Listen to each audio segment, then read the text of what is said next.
Assalamualaikum warahmatullahi wabarakatuh. Bismillahirrahmanirrahim. Perkenalkan, nama saya Ira Solihah, NPM 1003011170774 dari Program Studi Pendidikan Agama Islam Fakultas Tarbiyah dan Keguruan Universitas Islam Bandung. Di sini saya akan memaparkan hasil penelitian saya yang berjudul Nilai-nilai pendidikan akhlak terkait keutamaan rasa malu dalam Kitab Adab Riyadhus Shalihin. Adapun yang melatar belakangi penelitian ini adalah dengan ditemukannya beberapa permasalahan, di antaranya yang pertama, terdapat krisis rasa malu yang dialami oleh masyarakat zaman sekarang. Dan yang kedua, kurangnya budaya kritis, baik itu dalam membaca maupun menyaring budaya dari luar. Dan yang terakhir adalah, terdapat degradasi akhlak peserta didik yang sedang kita alami di dunia pendidikan. Lalu, rumusan masalah dan pertanyaan penelitian yang saya rumuskan di sini. Yang pertama ada bagaimana esensi kependidikan dalam Kitab Adab Riyadhus Shalihin terkait dengan keutamaan rasa malu. Lalu bagaimana konsep penguatan pendidikan rasa malu menurut para ahli. Dan yang terakhir, bagaimana nilai-nilai pendidikan yang terkandung dalam Kitab Adab Riyadhus Shalihin terkait dengan keutamaan rasa malu terhadap penguatan rasa malu dalam ruang lingkup pribadi, masyarakat, dan negara. Nah, sebelum kita masuk ke pembahasan, kita akan terlebih dahulu membahas tentang metodologi penelitian yang saya gunakan. Pendekatan dan metode penelitian yang saya gunakan adalah pendekatan deskriptif kualitatif. Lalu jenis penelitian ini adalah library research atau penelitian kepustakaan. Sumber data yang saya gunakan terbagi menjadi dua tentunya, ada sumber data primer dan ada sumber data sekunder. Sumber data primer itu sendiri merupakan Kitab Adab Riyadhus Shalihin tentunya, dan sumber data sekundernya adalah buku-buku yang mendukung atau informasi lainnya yang mendukung penelitian ini. Lalu teknik pengumpulan datanya, yang pertama tentunya saya mengumpulkan referensi terlebih dahulu, baik itu dari penelitian terdahulu atau bacaan-bacaan yang berkaitan dengan penelitian ini. Selanjutnya, saya mengidentifikasi permasalahan tentunya, dan yang terakhir saya menarik kesimpulan. Nah, penarikan kesimpulan ini tentunya menjawab permasalahan-permasalahan yang sebelumnya saya rumuskan. Lalu teknik analisis datanya adalah konten analisis atau analisis isi. Selanjutnya kita masuk ke hasil dan juga pembahasan. Yang pertama, ada esensi kependidikan dari Kitab Adab Riyadhus Shalihin terkait dengan keutamaan rasa malu. Nah, sebelum kita masuk ke esensinya, kita akan membahas terlebih dahulu tentang isi dari Kitab Adab Riyadhus Shalihin itu sendiri. Dalam Kitab Adab Riyadhus Shalihin itu, ada 4 hadis yang menghasilkan 3 poin-poin penting. Yang pertama, Rasulullah SAW mengatakan bahwa rasa malu itu merupakan bagian daripada iman.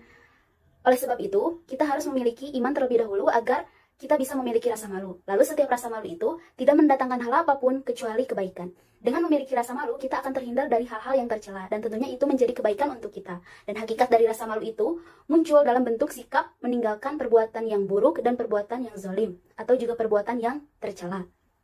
Nah, dari isi dari Kitab Adab Riyadhus Shalihin ini menghasilkan esensi kependidikan, yaitu kita harus memperkuat iman, khususnya bagi seorang muslim. Hal tersebut bisa dimulai dengan menanamkan nilai keislaman di rumah, khususnya bagi orang tua terhadap anaknya. Nah, dengan menanamkan nilai tersebut, maka itu termasuk pada memperkuat iman kita. Iman yang kuat tentunya akan menghasilkan rasa malu.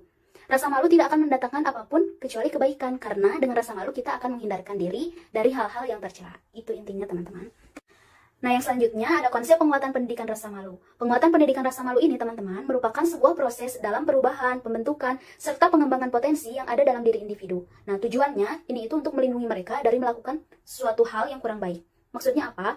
Penguatan pendidikan rasa malu ini intinya adalah sebuah proses untuk membentuk diri seseorang agar mereka itu lebih menjaga dirinya dari perbuatan yang buruk dan lebih sering melakukan hal-hal yang baik demi kebaikan diri mereka sendiri.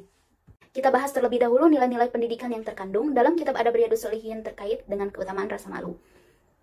Nilai-nilai pendidikan ini terbagi menjadi 3 bagian. Yang pertama ada rasa malu kepada Allah Subhanahu wa Ta'ala.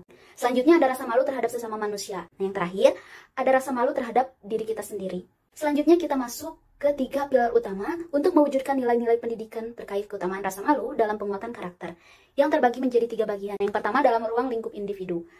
Dalam mewujudkan nilai pendidikan yang tadi, kita bisa memulai dengan membentuk pribadi yang lebih baik dalam diri kita sendiri. Nah, hal tersebut bisa menjadikan kita pribadi yang berakhlakul karimah, yakni pribadi yang memiliki hablum minallah dan hablum minannas yang baik. Nah, nilai tersebut nantinya terwujud dalam perilaku yang dapat kita terapkan dalam kehidupan sehari-hari secara konsisten. Selanjutnya dalam ruang lingkup masyarakat. Nah, dalam ruang lingkup masyarakat ini bisa dimulai dengan cara saling menghargai dan menghormati satu sama lain, tidak berucap kata-kata yang menyakiti saudara kita, dan tidak membicarakan mereka di belakang, selalu membicarakan hal-hal yang baik terhadap saudara kita. Itu menjadi ikhtiar kita dalam menerapkan rasa malu di kehidupan bermasyarakat. Nah, alasan kenapa kita harus menerapkan nilai tersebut adalah karena lingkungan masyarakat ini adalah lingkungan yang kita jumpai setiap harinya. Sudah sepatutnya demi terbentuk habluminanas yang baik, kita tidak boleh berselisih satu sama lain. Nah, yang terakhir ada dalam ruang lingkup berbangsa dan bernegara. Dalam kehidupan berbangsa dan bernegara, terjadi kontrak sosial antara kita dengan negara, atau perasaan solidaritas untuk mendukung nilai-nilai luhur yang ada. Nah, dengan menerapkan rasa malu di kehidupan berbangsa dan bernegara, negeri ini tentunya tidak akan menjadi bangsa yang mundur dan akan menjadi bangsa yang maju.